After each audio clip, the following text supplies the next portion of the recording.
Sooner Nation, I apologize for getting this post-game video out to y'all a day later instead of having a instant reaction for y'all.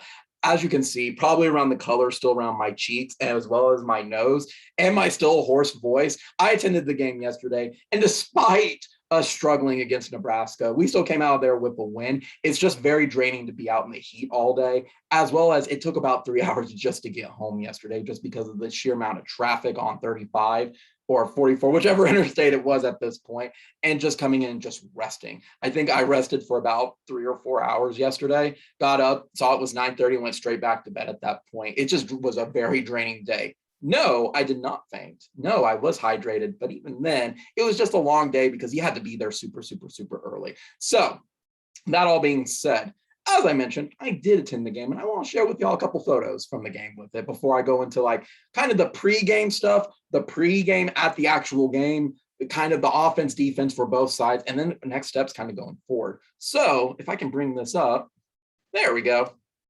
So as you can see, this is a picture of me and my friend at one of the like giant cutout screens from it. And as you can tell, like they had a lot of game of the century like merch set up. So it was like outside of the stuff they had at the pop-up shops on the north side of campus, they had on that entire sidewalk strip, just like a lot of inflatables. They call it like, I think, a party at the palace. That's just a new setup now. That's where Boomer Bash is set up. Reminder, I haven't been to a home game in about 2 years. So this was all brand new to me while still going, oh yeah, that's where everything is when I went to class there almost 10 years ago at this point. So we got a picture together in front of the frame because even though this was planned for about 10 years ago, okay, me and my dad were going to go to it. So, hey, I've never been to a Nebraska game. This was the 50th anniversary for him. However, unfortunately, during like about 2 to 3 weeks ago, he caught the Rona for it and was recovering from it. Dad's vaccinated and he had mild symptoms, but he still had a lingering cough. And he just didn't think he could handle the heat very well, especially on Saturday. And I have to agree with him. Like, Saturday was pretty brutal, so I was glad that he was able to stay home and keep himself rested at that point. But anyway, though, I was able to take my buddy Tyler with me, and he hadn't been, I think he said, since 2014 against Bowling Green. So even then, it's been a while for him. And I'm happy to say, at least from the game we both attended, hey, we avenged my father's loss against Nebraska in 71 at that point, for what it's worth for it. So we had a lot of fun with it. Next picture I have is, again, if you've been around there, you're able to walk around and see all the pageantry from it. That's the Barry Switzer statue. And the way it was set up with the sun rising in the east, I was able to get a really good picture of just the statue being illuminated by the sunlight. I really thought that was a neat thing to get, especially as like, since it is from the 71 game of the century from it, it only seemed fitting that Barry would get a picture of that at that point. Next one was, if it will show, that's the corny dog I ate into. So as you can tell from that, if y'all don't know, from the State Fair of Texas, they brought in Fletcher's corn dogs. And my friend Tyler and I made it a mission to go get one of the corn dogs, because if you didn't get there early like we did, boy, were you in for a long wait. Because again, that's the only stand anyway. But that all being said, you got to get there early for it, because that's a desire everybody wants, especially for people who've never been to OU Texas. I was very eager to bite into it, and I got an original and he got a beef one, but let me tell you how enjoyable that corn dog was. The moment I was able to take a bite in it, it's not one of those sweet type of corn dogs or something you would get from, say, Sonic at that point. When you bit into it, you felt the crust like crunch under your teeth at it. The beef was like perfect, like someone put it on a smoker. It was fantastic and just well worth getting. Moving on to the next picture from my experience at the game. As you can tell, that was prior to the game, during like some of the pregame stuff. As you can tell, I was very happy with my corn dog and with my drink. If you can't tell from it, I can show it after I stop sharing the screen. I did come out with a souvenir cup with it with the OU Nebraska game. Give me a sec, I'm gonna get a drink. Not planned, by the way. That's just because, like I said, I have a very hoarse voice still, and I want to make it through showing y'all pictures. So I believe next one, there it is. That's the corn dog I got from the actual thing. When they gave it to you, it's fresh, guys. So it is very, very, very hot. We had to give it a couple minutes to cool down, but that is just a perfect corn dog. Moving on. Oh no. Moving on to the Next one, this is a picture I got. We were in section 10, row 25 of the game. So we were in the northwest end of the end zone. And this was, I believe, the first touchdown we got of the game, as you can see with one of our players holding the ball at that point, about to cross the goal line. I didn't get it when it was crossing because there was just too many players in the way to get a good one. And I was still pretty far back. I'm just using my cell phone, a Pixel XL2 at that point. Next one was when we had our second touchdown of the game, and everybody was saying it was a touchdown. The refs just couldn't call it. You can see the entire student section saying, yes, it was a touchdown. We saw it. We also saw it too. Everybody was waiting for it, but it was clearly a touchdown. I just really, really, really like that picture. That's just a neat kind of picture in my opinion. The next one was a good picture I got with kind of the last drive with Martinez before the game ended. I really like how that one just came out. It just shows perfect OU Nebraska at that point with it. And then finally, me in front of our scoreboard with the final score, as you can see, OU 23 and Nebraska 16 at that point. That was my first, like I said, OU Nebraska game, and I'm glad I'm able to share some of my pictures with y'all with it. I want to show video and everything, but I don't know how choppy it is recording this way. So later on, I'm going to have kind of a highlights of the game deal with it. It's not going to be anything fancy. I may go through it again like something like this, just dedicated to it and let y'all see it. But otherwise, I just wanted to show y'all a preview of stuff. So again, it's just really fun showing off all the pictures and everything like that. Now, let's talk about the pregame stuff. One of the things I was actually very, very, very surprised about was how much the actual game didn't have a lot of the pageantry. You know, I showed y'all, if y'all didn't see it from either, or it doesn't show in the recording, the cup, like they had special like merch throughout kind of the week. They had pop-up shops show, so you could get like the OU logo hat, game of the century shirt, anything of that type of memorabilia for it, Glycee prints, like all that type of stuff. And it was, one was in Oklahoma City and the rest were in Norman at that point. But besides that, in addition to the social media shout outs, the stories, share your story with it, there really, and the sticker on the back of the OU players helmets with it, there really wasn't. And I keep forgetting, there's so many to list from it, as well as a special pregame intro with it, which I have not seen uploaded to YouTube yet. So I'm going to do my best to upload it on its own. The sound quality is not going to be great, guys, but you get what you get at this point. But that being said with it, I was surprised at the very lack of pageantry with it. I thought they were going to highlight some of the players. They didn't show up as far as I'm aware for it. I thought they were going to bring Barry out again for it because they brought him out for Big Noon. Didn't show up on the field. They honored Bob instead with it, which was fine because of that 2000 game. But you would think that they would have more of the pageantry with the game. No, it was almost like a standard OU Nebraska game with it. That being said, it could have been just because Nebraska didn't want to be there in the sense of earlier in the year when they tried to cancel the game. Who knows on it, but it didn't feel the same with it for it. And I'm just really surprised that they did not have any of that type of stuff. I mean, that being said, I think the funniest thing from all of it was Bob having the best time of his life during Big Noon and kicking his feet up on the desk at that point. You would never, ever get Coach Bob doing that, but you get Big Game Bob on Big Noon Day doing that. Local tequila peddler. Bob is living the best time of his life, and I'm so proud that he's able to just relax and watch his son play football at this point. Again, most of the activities were relegated to the north. Excuse me. Moving on then to the actual walking into the stadium. I think everything was flawless with like how they moved it to digital. I'm a little disappointed I don't have a actual ticket to come home with, but hey, I can take a screenshot of it, print it off, maybe get on some fancy cardstock and put it inside a frame or something like that with the pictures and everything that I showed y'all with it. Something's better than nothing with it, but it was pretty flawless getting through. Same thing, security is always same old, same old. I think the biggest challenge was making it to the Flexures Corn Dogs because it's on the southeast corner of the stadium, and that line takes 30 to 45 minutes to go through. And knowing it, if you don't go through it, you don't get there early, you're not getting a corn dog probably till about the second quarter. It takes a full quarter to do that because we were able to go to the concession stands and get, again, the cups, get some of the other liquids and everything for us and keep us hydrated. But other than that, it was very difficult to get like actual food. And we'll kind of get into that at the end because I have a gripe as a fan for that. But I want to save that to the end. I want to do the celebration before the griping. So that all being said, our goal was to get the corn dogs. Tyler also agreed his corn dog was fantastic. We got the souvenir cups. They had a special intro video and we had a flyover with it, I think with one of the jumbo jets from Tinker. So overall, the pregame stuff was pretty fun with it. They did the standard fanfare and everything like that. So now let's talk about the actual game. First off, kudos to Nebraska for coming out and playing the game with it. Y'all played one heck of a game against us.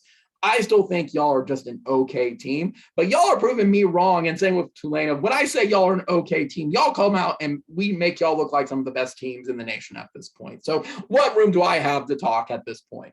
But y'all definitely played a good game. I said in my preview video that we had to contain Martinez. Didn't happen. Our D-line, while it was really good against the run, we could not just stop a mobile quarterback, and Martinez lit us up. I also said in my pre-game preview video that they have some really good wide receivers. And unfortunately, because we are really, really lacking at secondary, they exploited that, and good for them for that. They absolutely did it and made it a much closer game than it probably should have, which is a lot of problems we got to address later on at this point. But again, though, I think if we could have contained Martinez, this game would have gotten out of hand really fast with it. But it didn't happen. Nebraska played us really well, and Nebraska gave us fits even with our wide receivers and anything. Like I said, their D-line is pretty young, but they were able to do a lot of pushing back on as well, and they gave our wide receivers a lot of trouble. So kudos still to Nebraska. Y'all played a good game, at least in the sense of it. Hey, it was bad football on both sides, but it was enjoyable for it, and it was something I wouldn't want to miss. Now, putting Nebraska to the side, it's time to start talking about OU. At the end of the day, guys, we got to win. We are 3-0 again. And last season or the season before, we'd probably be 1-2. OU is still managing to pull wins. I don't know how this is possible. I don't know what they're doing on this, but they are still getting wins from it. But there is problems on both sides of the ball, in my opinion, from it. But let's start with the obvious. I don't know what is up with our offense. Our offense is very, very, very stagnant and very apathetic right now. And I don't know if it falls back to the players on the field or if it falls to Lincoln. Some of it I do think is Lincoln's play calling. I think he's playing because his running backs are out and we're down to 2 scholarship running backs at this point. He's playing very, very conservatively. Again, though, on the flip side of it, he could be winning for conference play. I don't know. We're not seeing any of these razzle-dazzle plays at this point. And it's just an opinion on it, but it's an observation that it seems like when he's playing against the older coaches, he's able to look like an offensive genius. But now when he's playing some of the younger coaches, such as Scott Frost or Kleinman up in Kansas State, he's getting schooled on it. Not necessarily blown out, but he's being competed against pretty solidly, unless your name's Nick Saban at that point. I don't really know what that answer is, or if that's even a thing, and it's just something that I'm picking and choosing on it. It just seems like it's a trend that there is a clear divide on the coaching from then and now at this point with it. I don't know how you fix that with it, but Lincoln's got to do something. Lincoln's got to commit to the run game. He has still 2 running backs. Yes, it is 2 running backs. You got to play him, Lincoln. You can't just sit on them and do nothing, because then it makes our offense one-dimensional. But that also goes to the flip side of, is Theo Weiss being out and having no scholarship running backs, is it really hindering that offense at that point? To me, this is the first real opportunity that Lincoln Riley has faced really any challenges or in any type of adversity, and it's affecting him at this point. In my opinion, I think this is the worst OU offense as of right now in the 3rd game completed of the 2021 season, going back to say like 2009 or even probably 2014 following the Sugar Bowl. This offense is just not exciting at all to watch. There's mistakes left and right, and I don't know how you fix that at this point with it. But again, I could just be picking and choosing on it. But based on the work that we've seen in these first 3 games, OU has a lot of problems on their offense at that point. But again, that's just everything. Now focusing specifically, though, I think it's getting harder and harder and harder to back Radler at this point. I am not at all on the bench Radler. Radler's your starting quarterback, unless he gets injured. Knock on wood that he doesn't get injured. He's the one with the experience, but boy, it's hard to say that he hasn't regressed at this point. Radler just does not look like his form he was during Texas onward from last year. He's making a lot of mistakes at this point. He's making throws into triple coverage with our wide receivers and leaving them out to dry at this point and missing wide open wide receivers at this point. He's still throwing off his back foot, which he was doing before from it, and just making other silly mistakes at this point. I don't know what it is with Radler. I heard someone in the stadium say, oh, he's so focused on that NIL stuff that he's looking for highlight reels and he's not focusing on the game. Look, if that's true, Radler, you need to play the game at that point with it. The highlights will come as you play the game. I don't believe that personally. I think he's just off right now with it. Or maybe this is one of our quarterbacks that he peaked in high school and peaked last year, and he just regressed. I mean, we saw a little bit of Landry regress in his senior year at that point with it, among other things at that point too. Like, I don't want to pick on Landry or Rattler at that point, but there is a sign of something needs to change. Is it a work ethic thing? Is he not learning his routes? Is he doing too much? Is he not going through the reads at this point? I don't know. Something's got to change, Rattler. I don't know what that answer is. Benching's not the answer for it. We got to figure something out, though. And it can't be Theo Weiss coming back and having more running back. Surely it has to all be tied together. Focusing then now on the defensive side of the ball, I think right now our linebackers are fine, but they got to give more push. I said that Nebraska's O-line was very, very, very young, and they were giving us fits all day yesterday. Sure, there was some pressure that we gave, but I'm on the opposite side of they could have done a lot better with it. But Nebraska wasn't burning us on the run. They were burning us on the passes. We were giving up passes yet again in the middle of the field and in the corners. Again, they have studs on wide receivers. So it's expected that some of those wide receivers were going to get those catches and challenge our secondary, especially without some of our stars on it, as well as the middle of the field. But those plays are killing us, guys. It's killing momentum. You got to get off the field on third down, guys. We're giving up fourth downs as well. Like, this is not helping. Defense has got to step up too. I think it's everything is combined with it. Offense, defense, coaching. You're a third through the season. Again, you are 3-0, but man, it doesn't feel like 3-0. It feels like 1-2 at this point. Excuse me. Sorry. Like I said, my voice is still hoarse, and I want to make sure I get through this video for you guys. So how do we fix this? I don't know. I'm going to go into that kind of what my thoughts are in a review of the first quarter of the season at this point, and kind of go through each game of what we're doing right and what we're doing wrong. I think something I can highlight yesterday, though, is Gray and Stoops did great. Oni Kuno said it, and all props to Oni Kuno for putting it out. But Stoops has become Rattler's safety net. Stoops has slowly and secretly kind of been this awesome player in the backfield that you can reliably rely on at this point for some catches. Same thing with Gray. Gray had a rough first game, but boy, could he make some runs yesterday. He's not the power back that Kennedy Brooks is, but boy, when you watched him in person doing the weaving and doing the jukes and the cutting, boy can put up some amazing moves. And it was just, he's a good player on it. That was some highlights yesterday for it. Like I said, too, for it, to Nebraska's credit, they have some studs off the linebackers as well, and they were giving us fits and stuff as well, which was giving our wide receivers and stuff problems as well, just like their secondary was with it, just like I mentioned. So again, that's what I kind of wanted to cover with the offense and the defense for it.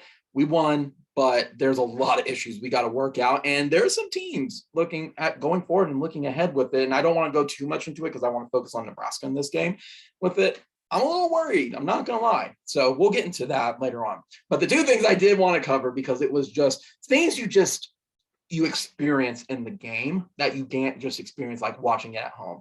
The first one, guys, so I was in section, like I said, section 10, row 25. That 2-point block was fantastic. Happened right in front of me. So get this. We were watching it and saw Nebraska score, and we all knew they had to do something. We had to get the crowd back into this. Side note, crowd was in it. They were electric. There wasn't a lot of things that the crowd could cheer about, but I think all those false start penalties was due to the crowd. Every time it seemed like it was just them screaming, myself included, from it.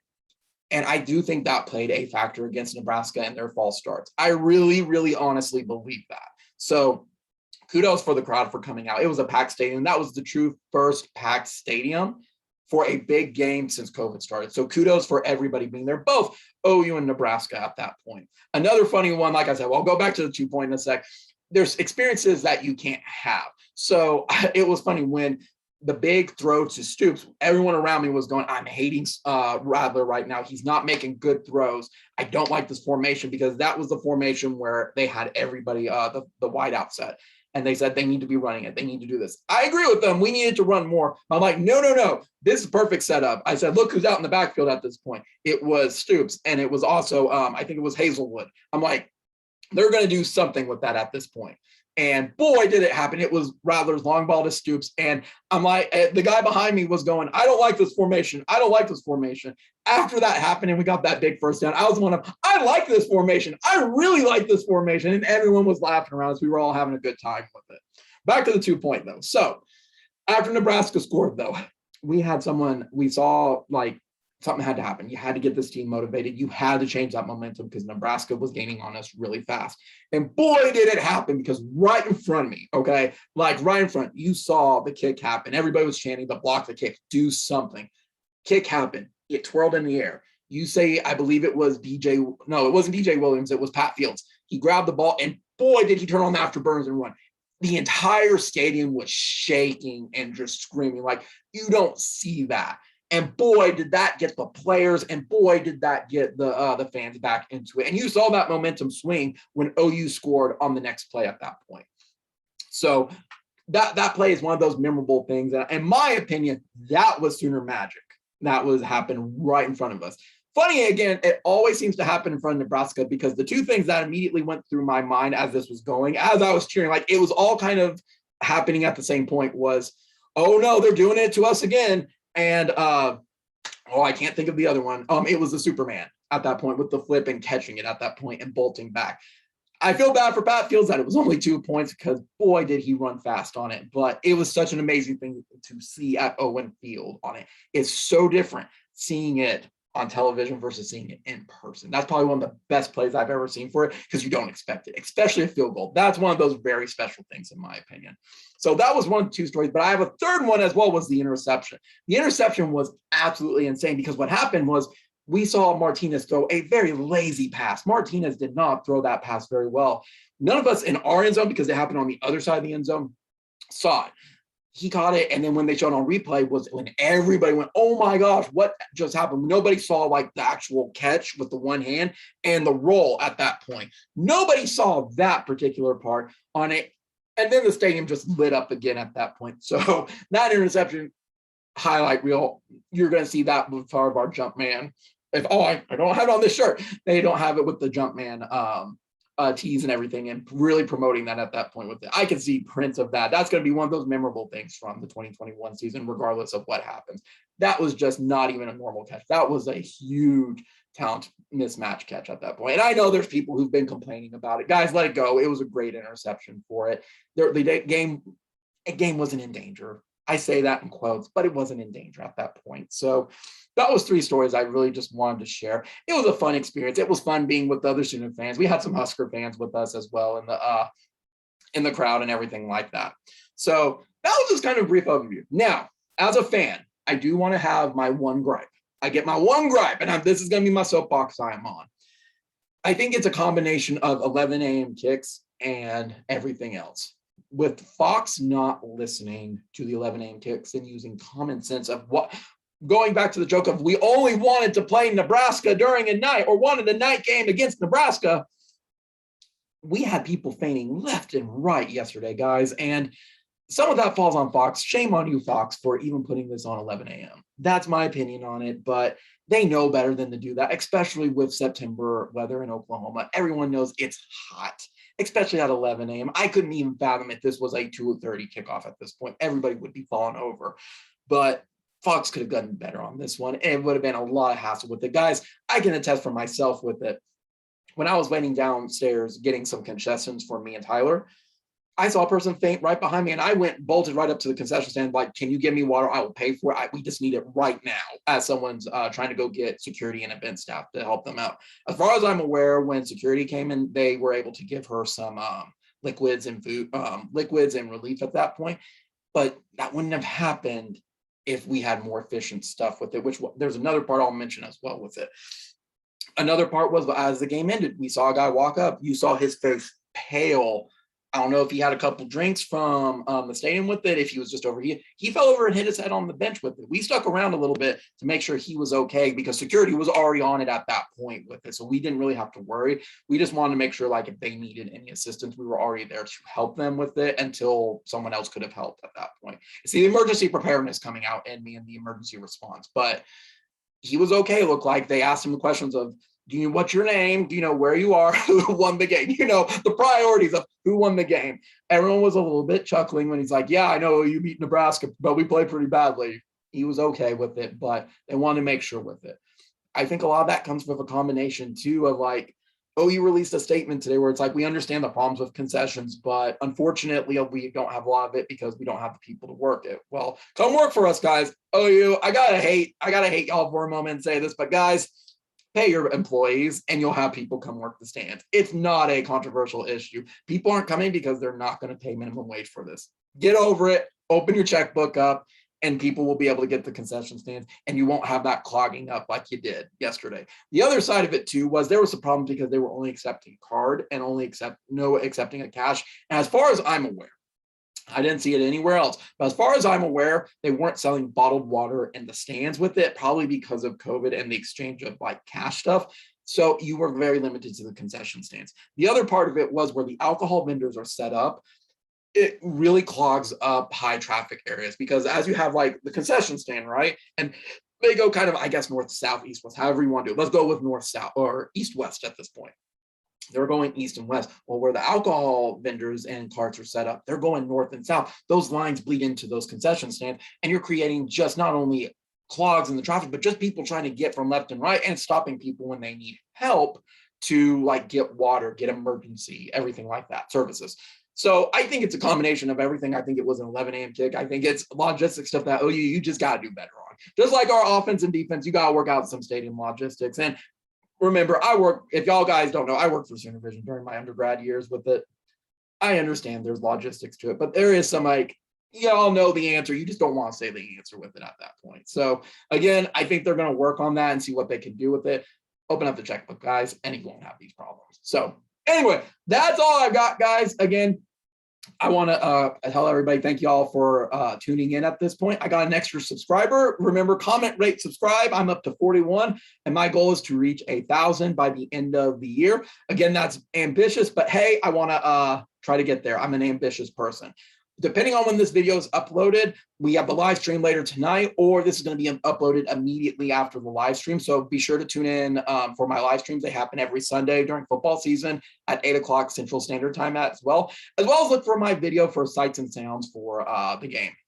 At this point, I think I'm going to do something like this where I share stuff and then show the video for it. And then if it was anything kind of important, like the special intro video, I'll upload that very separately for it.